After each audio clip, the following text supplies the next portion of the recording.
네, 오늘 13절 이 본문의 서두에는 마가 요한에 관한 기사가 나옵니다. 마가가 바울과 바나바의 일행이 되어 선교 여행을 함께 하고 있다가 이제 버가라는 곳에서 결국은 그 여행을 포기하고 예루살렘으로 돌아가고 맙니다. 우리에게 익히 잘 알려져 있는 내용이죠. 예, 주님께 삶을 드리겠다라고 말은 했는데 그 마음은 마가가 돌아갔다고 해서 거짓은 아닌 것입니다.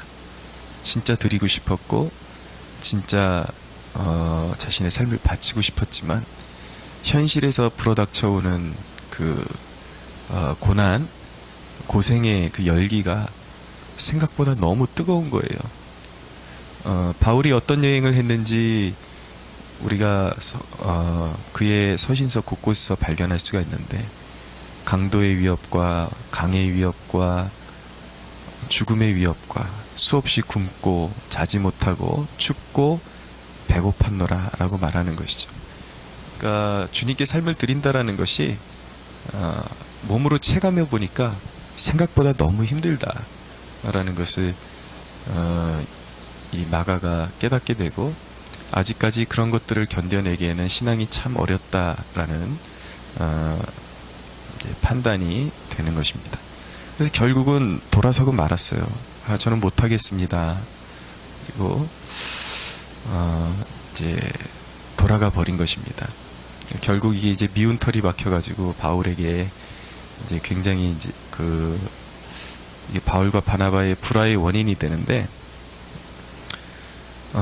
그런데 마가의 기사는 여기가 끝이 아닙니다. 감사하게도 디모데후서 4장 11절에 보면 이후에 나이든 바울이 디모데에게 편지를 하면서 마가를 내게 데리고 오라. 그가 나에게 유익한 사람이다. 나의 동역자다. 이렇게 말씀하는 대목을 보게 됩니다. 그러니까 추측하건대 관계가 회복된 것이죠. 그리고 마가가 하나님 나라에 굉장히 유익한 사람으로 성장했다라는 것을 알게 됩니다. 실패는 누구든지 할 수가 있습니다. 실패 그 자체로 좌절할 이유가 없습니다. 중요한 것은 무엇이냐면 다시 일어나서 다시 앞만 보고 걸어가면 되는 것입니다. 쓰러진 그 자리에서 일어서면 되는 것이고 다시 전진하면 되는 것이죠. 왜 여러분 복음입니까? 왜 기독교가 위대합니까? 주님이 나를 버리시지 않기 때문입니다. 주님이 나를 기다려주시고 버리지 않으시기 때문에 내가 결코 한 번 실패했다고 또는 두 번 실패했다고 세 번 실패했다고 결코 우리가 제자리에 뒤돌아서서 돌아설 필요가 없는 것입니다. 이유가 없는 것입니다. 문제는 나에 대한 그런 어떤 실패감, 좌절감, 그리고 내 자신도 못 믿겠다 그러고 돌아서는 것이 문제지, 항상 하나님은 실패를 통해서도 더 견고하게 하시고 더 연단되게 하시고 그 실패를 통해서 오히려 연약한 자를 붙들어 줄 수 있는 노련함이 쌓이게 해주신다라는 것을 알고 실패의 그 순간조차도 귀하다라는 그 깨달음이 있으면 예수님이 나를 붙들고 계시니까 다시 힘을 내서 지난번에 실패의 그 원인을 마음으로 되새기고 지난번에 내가 이런 부분이 참 약했고 나에게 이런 부분이 아직도 극복되지 않는 연약함이 있구나, 그것을 내려놓고 한 번 더 도전하면 이 하나님의 모든 영적인 원리도 일반적인 원리 안에서 동일한 원리를 찾을 수가 있게 되는 것입니다. 철봉에 처음 턱걸이 하겠다고 매달리면 단 하나도 할 수 없고 부들부들 떨리다가 그냥 내려오게 돼 있습니다. 근데 희한하게 하루에 한 번씩만 매달려도 희한하게 이게 끌어올려지더라는 것이죠. 그래서 한 2, 3일만 하면은 철봉이 2개가 되고 일주일 하면 5개까지 되는 그런 성장이 일어납니다. 마찬가지로 영적인 것도 실패한 그 자리에서 또 도전하고 또 도전하면 성숙이 이루어집니다.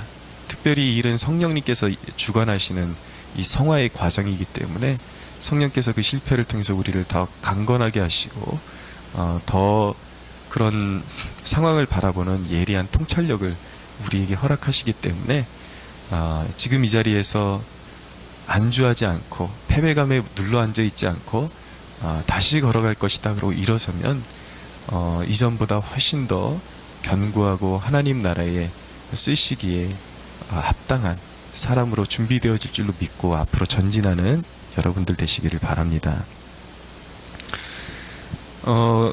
바울이 이제 비시디아 안디옥에 들어가게 됩니다. 회당에서 유대인들에게 설교를 하게 되는데, 오늘 본문의 내용은 출애굽부터 그리스도까지 역사를 쭉 훑으면서 그가 바로 율법에 예언하신, 말씀하신 바로 메시아, 하나님의 아들이시다, 구원자이시다. 그가 약속대로 오셨을 뿐만 아니라 죽으시고 부활하셔서 죽음의 권세를 이기시고 그가 하나님의 아들이심을, 그리고 구원자이심을 증거하셨다. 그럼 예수 그리스도께를, 이 역사를 개관하는 이유는 무엇이냐면 결국 그리스도가 메시아다, 그리스도가 우리가 기다리던 구원자다라는 것을 보여주기 위해서 이야기하는 것입니다. 오늘날에 수많은 그런 이단들이 난립을 하고 있는데, 여러분들 신앙의 기초 한 가지만, 사도신경만 잘해도 이단에 빠질 이유가 없고요. 우리 믿음의 그 선조들이 만들어 놓은 신조, 그리고 오늘 같은 이런 성경 묵상만 제대로 해도 이단에 빠질 이유가 없습니다. 언제나 예언의 끝은 그리스도입니다. 예언의 방향성, 예언의 끝 그리스도예요. 구원받을 천하의 다른 이름을 우리에게 주신 일이 없고, 오직 예수 그리스도만이 하나님께서 인간의 죄를 사하시고 구원하시기 위해서 허락하신 유일한 길이라는 것을 성경이 천명하고 있고, 우리가 그렇게 믿는 바인 것입니다. 그렇게 하나님의 뜻이 이루어졌습니다. 그리스도까지 하나님께서 계획하신, 하나님의 백성들을 위해서 계획하신 하나님의 뜻이 이루어졌습니다.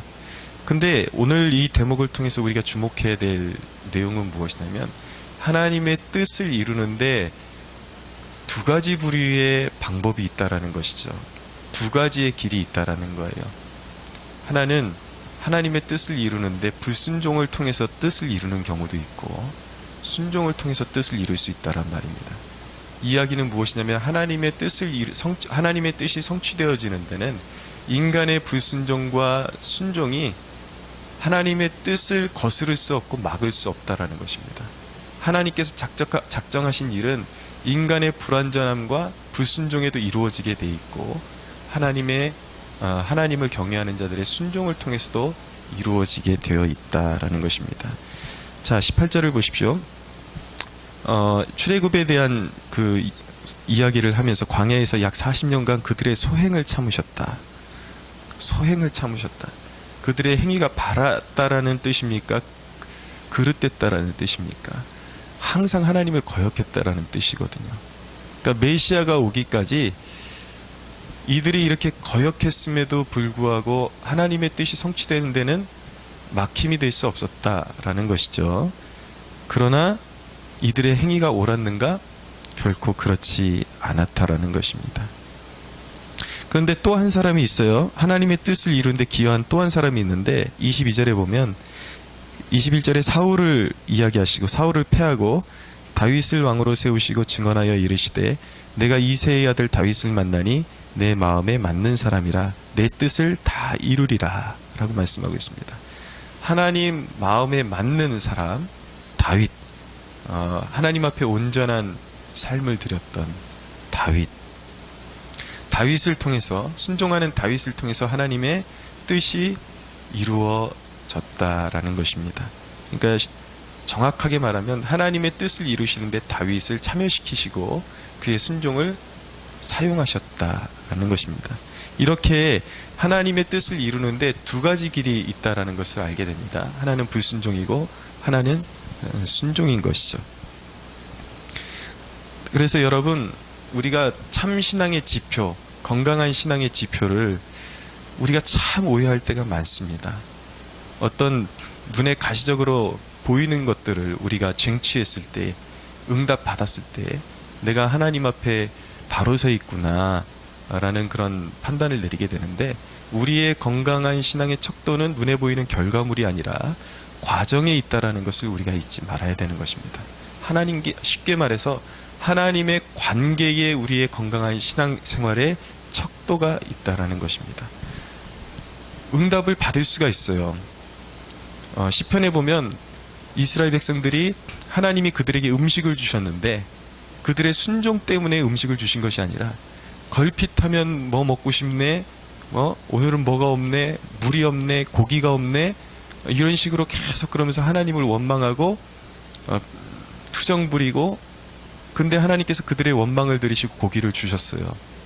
근데 시편에 보니까 하나님께서 고기를 주긴 주셨지만 그들의 영적인 상태가 하나님 앞에 절대 기쁨이 되지 않았다는 것을 보여주고 있습니다. 결과물은 얻었어요. 그러나 성경은 그들의 영적인 상태는 어디에 머물러 있는가? 하나님의 진노하심에 머물러 있었다라고 말하고 있는 것입니다. 우리 손에 쥐는 것이 다가 아니라는 것이죠. 그 과정 가운데 우리가 어떤 상태로 하나님과 직면해 있는가, 어떤 관계로 지금 정립되어 있는가, 이것이 중요한 것이지, 성경을 보면은 우리가 경각심을 가져야 되는 것은 무엇이냐면, 원하는 것을 얻고도 멸망하는 세력들이 있다라는 것입니다. 그러나 하나님의 큰 뜻은 계속해서 그들이 거역해도 그 역사는 이루어져 가요. 그러나 그들은 그 역사 속에 불순종의 발자취만을 남겨놓고 멸망의 터널로 들어가 버리게 되는 것이죠. 불행한 것입니다. 하나님이 우리를 부르신 이유는 그런 존재로 부르신 것이 아니라 하나님과 동행하는 축복을 누리게 하기 위해서, 하나님의 임재 가운데 하나님과의 올바른 관계 속에서 영적인 복락과 하나님의 임재의 축복을 누리게 하시기 위해서 부르셨는데, 결코 불순종으로 우리의 삶이 멍들게 해서는 안 된다라는 것이죠. 하나님께서 원하시는 삶의 자세는 무엇입니까? 하나님께서 기뻐하시는 사람의 삶의 자세는 무엇입니까? 다윗처럼 하나님의 마음에 맞는 사람, 마음이 잘 맞는 사람 있잖아요. 함께 길을 걸어가도 같은 목적을 가지고 일을 함에도 불구하고 같이 있으면 마음이 불편하고 함께 동역하는 기쁨을 누리는 것이 아니라 계속 끊임없이 불평하는 존재들이 있습니다. 원망하는 존재들이 있습니다. 어차피 걸어가야 될 길인데, 같이 가야 될 길인데 그런 존재들이 있다라는 것이죠. 그러나 어떤 사람들은 이왕에 고생해야 되는 거, 그러나 선한 목적을 위해서 함께 짐을 나눠지고 기쁨으로 가는 사람들이 있다라는 것입니다. 하나님께도 마찬가지라는 것이죠. 하나님은 우리를 하나님의 선한 동역자로 부르셨습니다. 하나님이 우리에게 주신 사명이 있고 이 땅 가운데 하나님이 관철시키셔야 될 하나님의 뜻이 있는데, 어떤 백성들을 하나님께서 기뻐하시는 동역자로 세우시는가? 하나님의 뜻에 기뻐함으로 함께 걸어갈 수 있는 백성을 원하시고 찾으시고 기뻐하신다라는 것입니다. 회당장 야이로의 딸이 죽었을 때에 중간에 이제 12해 혈루증을 앓고 있는 여인을 고쳐주시고, 야이로의 집에 가다 보니까 이미 머뭇거리는 사이에 12살짜리 딸이 죽어버렸어요. 들어갔더니 거기 온 백성들이 막 울고 난리가 났어요. 너무 비통한 지경이에요. 예수님께서 백성들에게 왜 이렇게 시끄럽게 하느냐, 죽은 것이 아니라 이 딸이 잔다, 아이가 잔다 그러니까 사람들이 비웃었습니다. 예수님의 말씀을 믿지 않았어요. 그러니까 예수님이 다 내보내버립니다. 근데 그 죽은 딸이 있는 방에 오직 예수님을 신뢰하는 사람들만 데리고 들어갑니다. 사모하는 영혼들, 아이의 부모와 베드로와 야고보와 요한. 나머지는 다 너희 나가, 너희 내 말 믿지 않고 그렇게 하려면 나가. 예수님이 다 내보내버리시는 거예요. 그래서 예수님을 신뢰하는 사람들만 함께 동역자로 데리고 들어가서 죽은 자를 일으키는 그 사역에 동참시키시는 것이 주님의 뜻이었다, 주님의 은혜였다라는 것을 알게 되는 것이죠. 무엇이 중요합니까? 주님과의 관계가 훨씬 중요한 것입니다. 무엇을 얻느냐가 중요한 것이 아니라 지금 주님과의 관계가 중요하다라는 것을 잊지 않게 되기를 바랍니다. 27절에 또 그런 말씀이 나와요. 예루살렘에 사는 자들과 그들 관리들이 예수와 및 안식일마다 외우는 바 선지자들의 말을 알지 못하므로 예수를 정죄하여 선지자들의 말을 응하게 하였도다. 자, 선지자들의 말을 응하게 했어요. 큰 하나님의 뜻이 이루어졌습니다. 그리스도께서 오셨어요. 그리고 구속사역을 완성하시게 되었습니다. 근데 이들은 그 구속사역에 동참하긴 했지만 불행하게도 예수와 및 안식일마다 외우는 바 선지자들의 말을 알지 못함으로 성경을 늘 들고 살고 읽고 말씀을 듣고 하는데도 깨닫지를 못해요. 그래서 결국은 28절에 죽일 죄를 하나도 찾지 못하였으나 빌라도에게 죽여달라고 했다. 왜 이들이 죽여달라고 예수님을 죽일 죄를 하나도 찾지 못했음에도 불구하고 죽여달라고만 해야 됐습니까? 이게 가치관의 무서운 것입니다. 자기의 추구, 가치관, 유대인들의 추구와 가치관이 이제 자신들이 연구한 율법에 가치가 있는데 예수님을 살려두면 자기들의 가치와 추구가 부정이 되는 거예요. 그러니까 어떻게 됩니까? 내가 옳음을 증명하려면 상대를 죽여야 하는 것입니다. 그래서 죽일 죄를 하나도 찾지 못하였으나 빌라도에게 죽여달라 했다.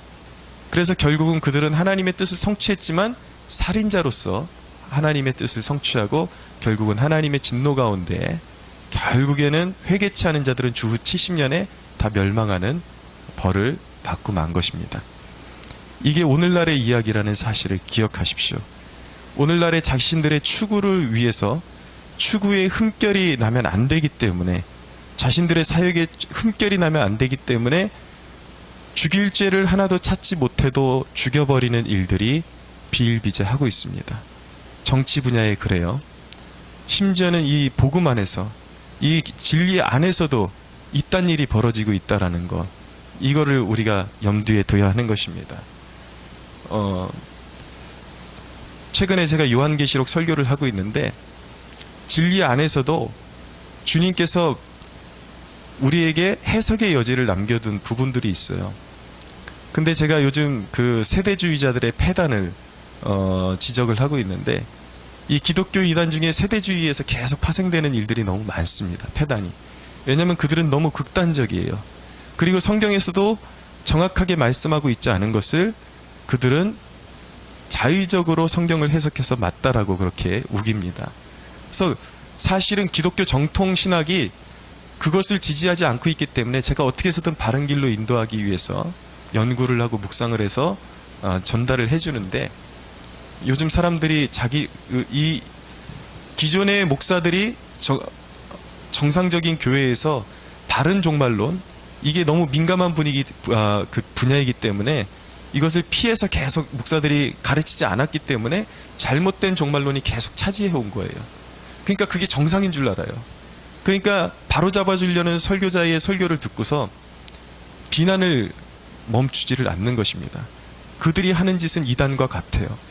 그들이 댓글을 달아놓으면 자신들의 그 신학적인 그 견지를 초대교회와 바울과 사도들이 다 전했다 그러는데 이건 말도 안 되는 거짓말이에요. 어디 세대주의의 그런 이론을 사도들과 사도 바울과 초대교회와 교회사를 읽으면서 그런 역사를 읽어본 적이 없습니다. 사도 바울이 설교를 하는데 어떤 천년설을 주장하고 그런 것이 전혀 나타나지 않습니다. 가장 성경적인 것을 찾아가려고 애쓰는 것이지 자신들의 그런 논리에 맞지 않으면 기존의 진리를 밝혀주기 위해서 사역하는 사역자의 그런 사역들을 계속해서 비난을 하고 회방을 놓고 이딴 식으로 사는 존재들이 이것이 그리스도인이라고 말할 수 없는 거예요. 저는 이 강단에서 늘 WCC를 비판을 해왔고 그 안에서 일어나는 초혼제, 죽은 자들의 영혼을 위로하는 그런 제사들, 이런 것들을 하는 짓거리들을 이게 거역이고 이걸 자체를 배도라고 하는 것이죠. 그런데 참여하는 게 배도인 것입니다. 저는 이 강단에서 한 번도 WCC를 옹호해 본 적이 없고 어떻게 해서든 객관적으로 가르치기 위해서 애써왔고 그런 더러운 전에 자네 참여해서는 안 된다라는 것을 설파를 해왔습니다. 종교다원주의는 있을 수가 없는 일이에요. 그런데 오늘날 이 배도하는 자들, 배도에 참여하지 않은 목사들까지도 엮어서 배도자들이라고 그 짓거리들을 하고 있어요. 그게 무슨 짓인지 아십니까? 그게 살인이에요. 살인, 영적인 살인. 살인마들.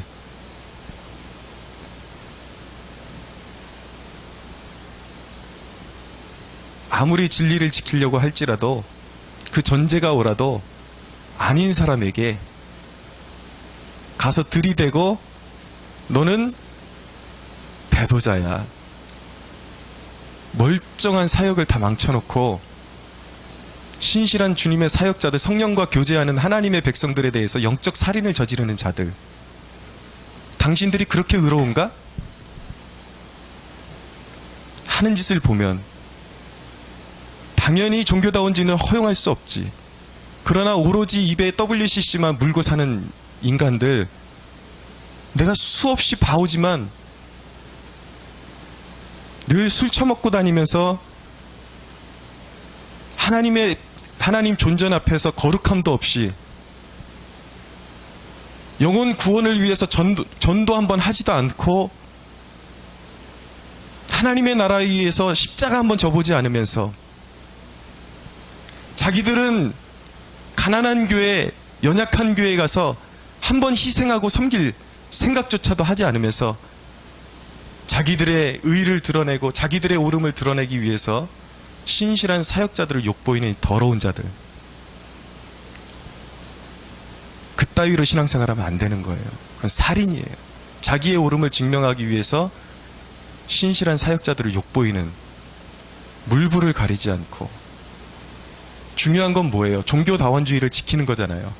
종교다원주의가 길이 아니다라는 걸, 거기에 참여하는 것이 배도다. 그런 더러운 오물에 참여하는 것이 배도다라고 정확하게 지적을 해주고 정확하게 선포를 하고 그 죄에 대해서 지적을 하고 거기에 참여하지 말라고 각성시켜야 되는 것이지, 자기의 옳음을 가지고 아닌 사람에게 맞다고 하는 것. 오늘날 이 나라에서 정치적인 세계에서 일어나는 짓거리와 뭐가 다른가요? 우리 그리스도인들, 특별히 보수라는 이름을 가진 사람들, 정신 차려야 됩니다. 보수라는 이름, 내가 진리를 지키겠다는 그 가치관, 그것이 당신의 옳음의 증거가 될 수가 없어요. 거짓말하는 자들은 마귀에게 속한 자들인 것입니다. 더러운 거예요. 그런 짓거리 하지 말아요. 여러분, 항상 겸손해져야 됩니다. 겸허해져야 되는 것입니다.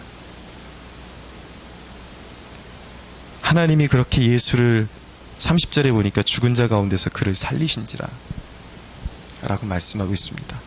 항상 그리스도 안에서 그분의 말씀 따라서, 항상 내 가치관을 따라서 상황을 판단하는 것이 아니라, 가치관은 좋은 가치관, 진리의 가치관을 지켜야 되는 것이지만 정말 그러한가? 예수님을 살폈어야죠. 유대인들이 예수님이 어떤 분인지 살폈어야죠. 그래야지 그런 죄를 범하지 않은 거죠. 여러분, 하나님의 뜻을 이루는 데는 하나님께 순종하는 길이 있고 불순종하는 길이 있습니다. 저와 여러분 모두는 불순종의 길로 가기보다 겸손하게 내가 틀릴 수도 있다라는 늘 그런 고민 속에서 하나님의 말씀을 묵상하고 그리스도와 함께 동행하면 항상 그것에 부활의 기쁨이 있고 구원의 즐거움이 있음을 믿으시기 바랍니다.